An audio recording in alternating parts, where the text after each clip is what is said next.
ఆశమాశయం. ఎందుకంటే మైండ్ ఉండదు అది. ఎప్పుడు ఏమీ చేయకుండా ఉండడం సాధ్యమవుతుంది?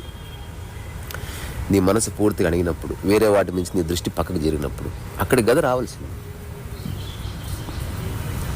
ఈ స్టేట్మెంట్కి 2 పార్శ్వాలు ఉన్నాయి. ఎవరైనా అర్థం చేసుకోదగ్గది. ఏమీ చేయకుండా ఉండడం అంటే ఏమీ చేయకుండా ఉండడం అని కాదు, నీ పని నువ్వు చేసుకోమని. ఇప్పుడు నీ మనస్సు అసలు వేరే వాళ్ళని పట్టుకోవడంలే, వేరే వాటి మీదకి దృష్టి పోవడంలే. అప్పుడు ఉన్నది ఏంది?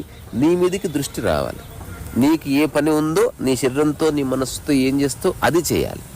దానికోసం నువ్వు జన్మించావు, ఆ పని చేసుకో అని చెప్పే ఒక one of the greatest statement అది. ఎవడన్నా ఇంట్లో గోడ మీద రాసి పెట్టుకోదగ్గ స్టేట్మెంట్స్లో are you able to do nothing అన్నది వన్ ఆఫ్ ద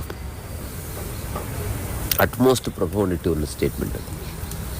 నిన్న చూసినప్పుడు అందులో ఎన్నో స్టేట్మెంట్స్ ఉన్నాయి, అవన్నీ ఎప్పుడో తారసపడ్డవే, కానీ అది ఉంటుంది అనుకోలే.